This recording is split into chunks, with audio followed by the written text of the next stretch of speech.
Hi, so in this video I'm going to discuss moving from heroic to mythic, not as a player, but actually, moving guilds. Now, I talked about in the videos this weekend about how guilds could move from heroic to mythic if they really wanted to. Of course, there's barriers. It's more difficult this tier, this expansion rather than it's ever been. Because of the accessibility of normal and heroic now. But let's say you as a player go, okay, well, this guild is never going to make the transition. And as I say, you look at WoW Progress, you look at any realm, just click them at random, and you can look at the guild list and you can sort of see, mythic guilds. There might be some who've already completed it and the various ones going down. And you just see a right load of guilds that are like 13 out of 13 heroic, loads of them. And they're just not making that transition up to mythic because it's a different mode. So let's say you're in one of those guilds and they're not doing anything about it and you really want to raid mythic.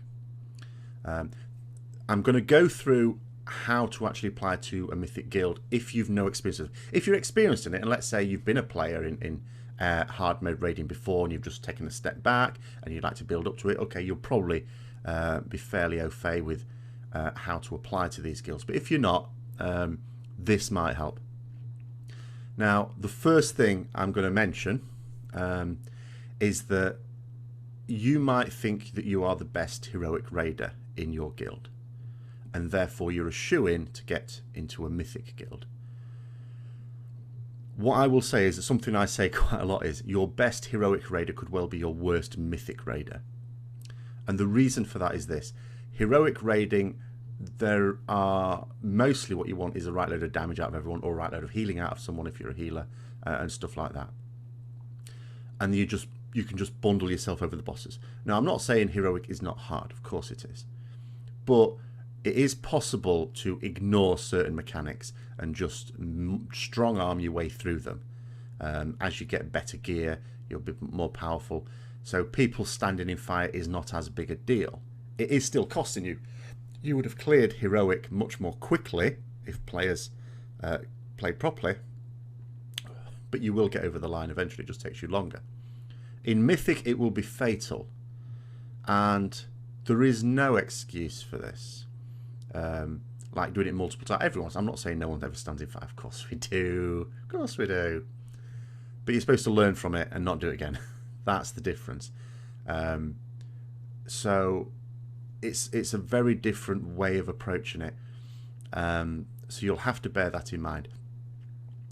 And in terms of writing an application to a mythic raiding guild, I mean, first of all, when it comes to think about the mythic raiding guild you want to apply to as well. Don't just, one thing I will warn you against is don't just think to yourself, okay, well, I'll apply to this guild. It's on like 2 or 3 out of 13 mythic. So it's a stepping up for me. It's getting into mythic and it'll be fine. It may not be. You have to consider a few things about the guild you're going to choose. First of all, can you afford to transfer? And also, always keep in mind, especially if you've not experienced hard mode, you're really for the first time going from heroic to mythic, accept the fact that maybe you might not succeed first time. I'm not saying it's common to fail trial, but it does happen. No matter how confident you are. So think to yourself, can you afford to move server? And if it didn't go well, would this be a big deal for you? Same thing with changing faction. If you had to change faction as well as server, that's very expensive. Very expensive. I mean, come on, Blizzard, blimey. So are you prepared to move? If you're not, again, moving from heroic to mythic is not a disaster because there will be a lot of mythic guilds. And don't just think to yourself, okay, if a mythic guild is fairly advanced, that they won't look at someone who's no mythic experience. They might well do, especially if you play a class or spec that is in demand. And anything that's in demand is literally in demand because there are so few people now playing those in demand classes and specs and moving guilds. There might be players out there, but they're all stable now. At this point, you're actually in a reasonable position. But you do have to be ready for them. It's no good going to a guild that's already like 9 or 10 out of 13 mythic because they've got a lot on farm and you're going to come along and it's all new to you, completely new. And you don't want to sort of fall flat on your face as well as have to learn all the progress stuff as well. So, preparing your application, first thing is first, do not type it straight out into the web form or the email or however that guild wants you to apply. Draft it first, and do not send it on the same day as you write it.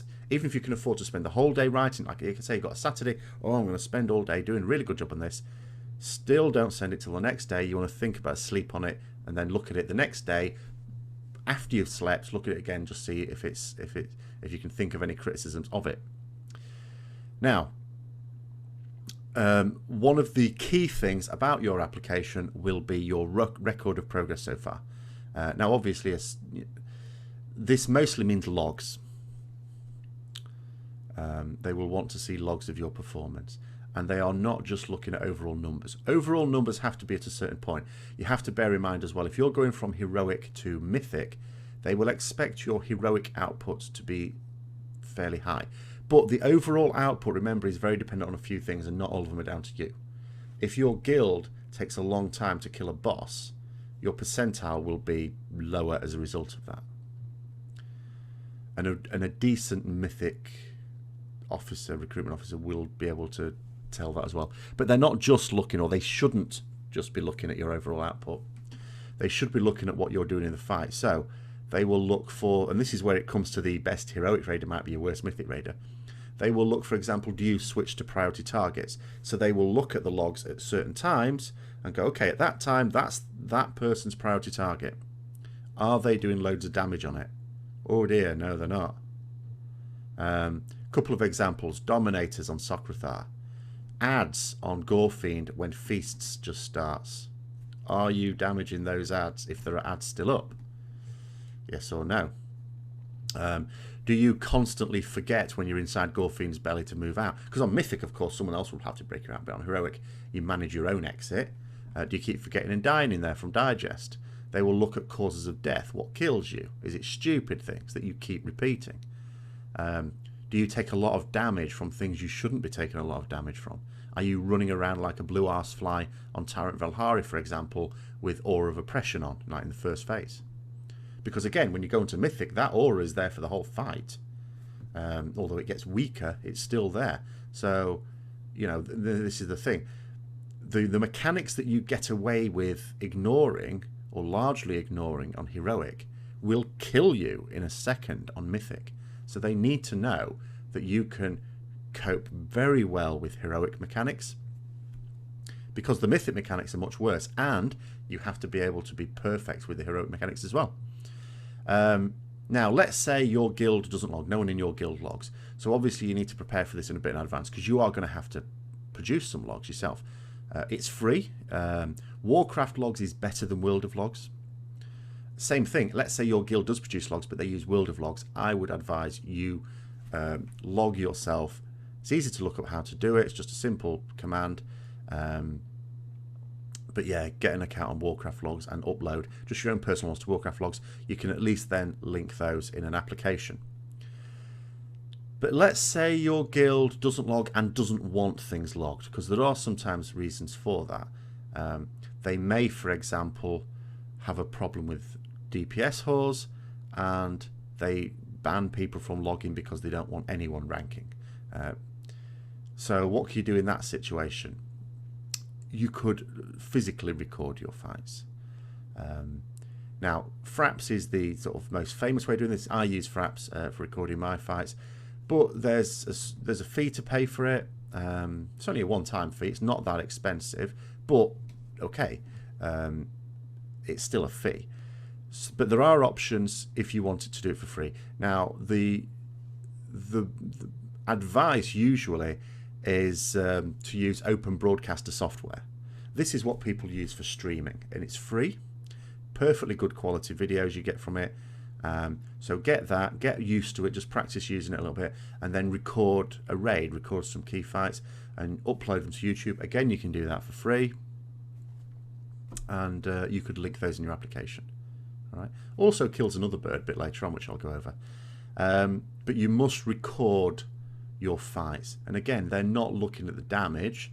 They'll be looking for things like, how do you cope with situations? Have the sound on as well. Make sure your voice comms is on, so they can see how you're reacting to instructions. They can also see better than on logs really as well, although logs as well is great. How you do it, because they might look at logs and think, oh, well, you know, why are they doing that? It might just be the way your road leader has told you to do something. So if you can have videos and logs, that's absolutely brilliant. That's perfect, in fact. Okay. Other things that will go on an application process is your raiding history. I mean, obviously different guilds will ask for different things in the application. Some just ask you to do an application. This is the best thing of all. They'll just say, you write whatever you think is important, which is the most daunting because there's no structure. You've got to do it yourself. But also it's the best thing because you don't have to write a load of rubbish. Some application forms have just got totally irrelevant information on it. Now, raiding history is largely one of those because you can see someone's raiding history from their armory. You can see what they've killed and when. But again, you answer this question, what's your raiding history? How much you write? They don't want a thesis on, let's say you've been playing this for 10 years, on everything you've done. And again, how far back do you want to go? If you've been raiding since vanilla, then you just say, I've been raiding since vanilla. But go into the detail on the recent tiers, because that's what's relevant. It doesn't matter if you got world first on Onyxia. It's irrelevant these days, totally irrelevant. What's more relevant is recent raiding history. But if you've just come into the game, as is quite likely if you're stepping up from Heroic to Mythic for the first time, then just say when you know what sort of process you've gone from first getting to level cap and having no experience to getting into your first raiding guilds and so on, and moving up from there. And then, you know, and this can be really good because it shows a bit of ambition. You've come as far as you can with your current guild and you want to step it up even further, and go into Mythic and from there. So make sure you write the detail on the recent stuff and not so much just talk about how long you've been doing things in the past. Don't write a load on that. They're not interested. Alts. Sometimes they ask about alts. You might have a whole string. I have loads of alts. Do I really mention them in applications? Not really. Maybe a couple. If you've got some that are reasonably up to date, especially with the legendary ring and stuff like that, you could mention those. If you've got someone who you've got to level cap and you just sit them in your garrison, earning garrison resources and spending them at the trading post, it's not really relevant, is it? So you don't need to mention those. So it's only a case, you know, you could just say something like, yeah, I've got a number of alts, but I don't raid with them. Think about why they're interested in alts. If they're asking at all, and a lot of won't ask at all, is it because they might want you to switch to that alt for certain fights? They want you to be flexible, in which case it's only relevant if it's raid ready. And if you're not sure, the other thing to do is also really useful before you submit an application. If you're not sure, contact an officer. Usually on WoW Progress there will be a battle tag address for at least one officer. Just get in touch with them. Again, you're not in a hurry to get an application in, so just get in touch with them, have a chat about it, just to make sure you're sure you know what they are expecting of the applicants. Why this skill? Sometimes they do the horrible thing that you get asked in job interviews. You're there at a job interview and goes, why do you want this job? And you can't say, because I want money. Unless it's to be a salesperson, in which case greed is good. But generally speaking, that's the loaded question. It's like, why do you want to work at this company? Oh, okay, right, yeah. So have a little think about that. Why is it? But there should be a reason. It's a perfectly fair question. It's not a common question, I will say. But it's a fair question. Because there will have been a number of guilds that you would have looked at, even if it's just on one server. Let's say you can't afford to server transfer. So what's particularly interested you about that guild? And be honest in that, and just say. And the thing is, if you think about it and you think to yourself, well, I don't really know, it probably means you haven't done enough research on guilds anyway, and maybe you're not making the right decision applying to that guild after all. Maybe you should look at other ones as well as that one in more detail, instead of just making a quick application. Instead of just thinking, oh, I'm a heroic raid, I want to do Mythic. That Mythic guild is advertising for my class, I will apply to them. Think about it a bit more. As I say, chat to an officer there. Have a look at some of their... They'll probably have someone doing kill videos or something. Have a look at some of those. See how it looks. Would you like the atmosphere there? Guild atmosphere is really important when you're selecting a guild. You might have been in a guild where everything's all really laid back. People stand in fire for the umpteenth time, and everyone goes, "Oh well, let's just go again. We'll get there, guys. We'll get there." You might be moving to a guild where someone stands in fire. Don't even kill them. Someone stands in fire. Why are you still in that fire? Get out of that fire. And if you keep doing it, get out of my raid. Sit on the bench. I'm getting someone else in. Are you okay moving from the first to the second? So make sure you know what the guild atmosphere is like, because it is likely to be a bit harsher when you're stepping up as well, or there's the potential for it to be. Rotation talents and glyphs, obviously they are likely to ask you how you play your class. It's fairly important to know how to play your class. It is considered fairly important. They don't want you to copy and paste what you've read in a guide. They want to know how you approach certain situations. In reality, there is no such thing as a rotation these days for either healers, DPS or tanks as such. It's a priority system, we all know this. What they want to know is how you approach certain ones. Link it to specific fights in the current raid tier. Obviously, if you're just going from heroic to mythic, you can only talk about heroic stuff. But say that. Sort of explain to yourself how you utilize your class for a particular situation. Is there something your class brings to the table for that fight that makes the fight easy for everyone else, a bit of utility that you use? Include that. When you're choosing talents, what do you choose? Don't just say, I choose these talents because they're the best for DPS. I mean, ultimately, if you're DPS, that's what you're going to do, and if you're a healer, the best one's for healing. But there might be a fight where some people use one particular talent and some use another. Why do you use that one? Why do you choose to use that particular talent in that situation, whereas maybe some others use the other one?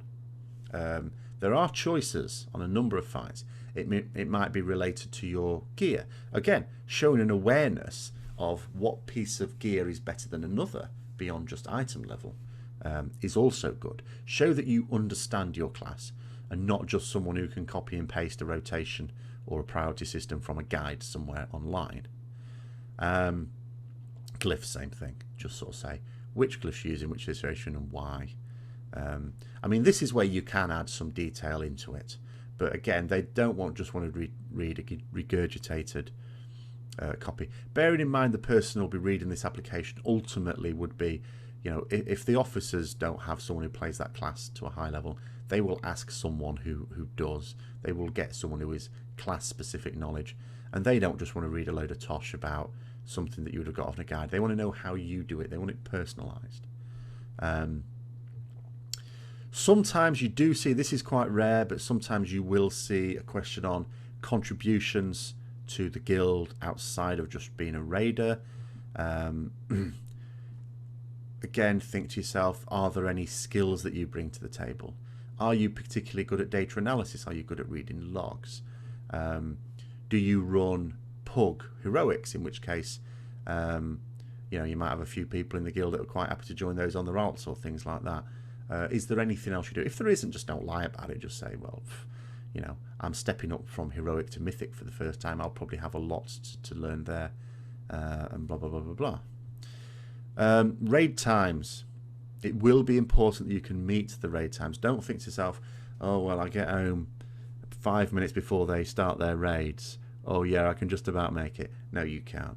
Be sensible. Can you meet their raid times on a regular basis? Especially if you're going from, maybe you just raid one night a week and this guild raids 4 nights a week or something like that. Are you going to be able to cope with that? Are you be able to cope with the times? If the start or the end time is quite tight and you're in a position where you'd think, I can only just get to my computer in time for it to start and I have to be straight off to bed at the end time, it's probably not suitable. Absolutely not suitable at all.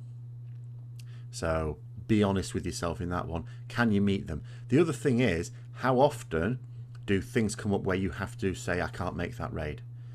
Usually they will expect at least 90% attendance, and even 90% I think is quite low. I mean, you really want to be there 95% of the time at least. There are always things that stop you raiding, especially if you're doing work. There will always be little things that stop that. But is it going to happen on a regular basis? And when it does happen, how much notice can you give? If you have to keep saying on the day of a raid, sorry, can't make it, this thing's come up at work, and it keeps happening, you're not reliable and you're no good. And you will find yourself on the bench too much, and that's no good to you. So think about that. can you make those raid times? Because raid times for Mythic obviously usually are they require a bit more of a commitment than heroic raiding guilds, and it's worth bearing that in mind. Raiding UI, they will often ask for a screenshot of your UI. Please, for the love of puppies, do not go, oh, they want my UI, oh, and just take it where you are in your garrison or in Ashran. What good is that? Seriously, what do you see from that? Have a look. What's that telling you? What they want to see is, what does your UI look like when you're in a fight, on a boss fight?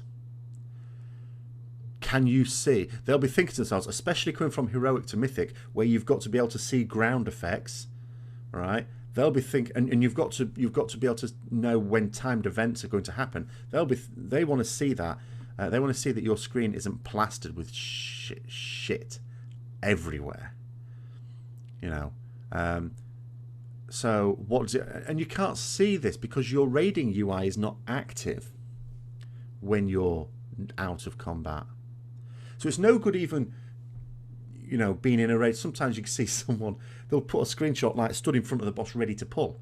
That's not a raiding UI either, really. It's better because at least you can see the raid frames, but not much else. Really, we want it in a boss fight. And you can easily do this in like LFR. You don't have to do it in your own one. But it is quite easy. All you have to do is print screen, or if you've got fraps, so you can do it, take a screenshot that way, something like that. But have it during a raid.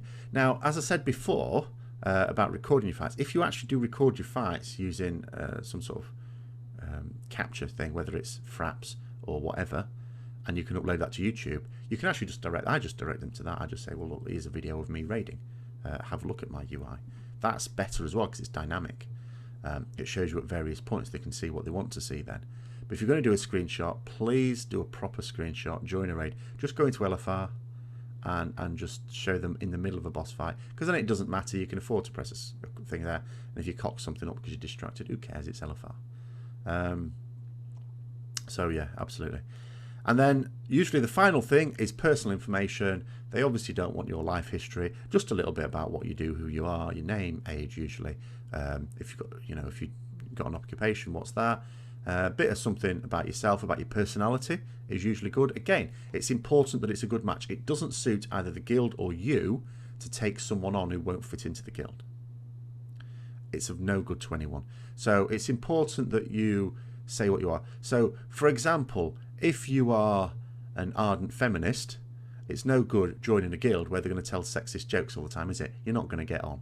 So make sure that you sort of say what your sort of humour is, what your sort of personality is, and that you make sure you know what theirs is, to make sure it's a match.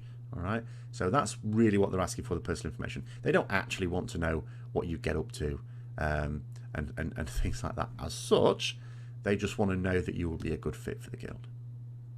Okay, so hopefully that was of use. If anyone has got any further questions, do feel free to put them in the comments below. And the same sort of principles could equally apply, actually. Let's say you've only ever done LFR and you want to get into normal heroic mode raiding. The same principles could well apply. You can still do logs yourself, just log LFR. It's better than nothing. It's not ideal. And try and avoid the obvious ground mechanics that you normally wouldn't avoid. But think about that. And as I say, just maybe have a look at your logs. Let's say you are heroic raiding, you go into Mythic. And look at your logs and think to yourself, actually, do you know what? I stand in fire a lot, don't I? Maybe go a couple of weeks where you behave yourself and then log that and then link those logs. All right. And the other thing I will just add, I've just thought about this. I should have mentioned this when we did logs.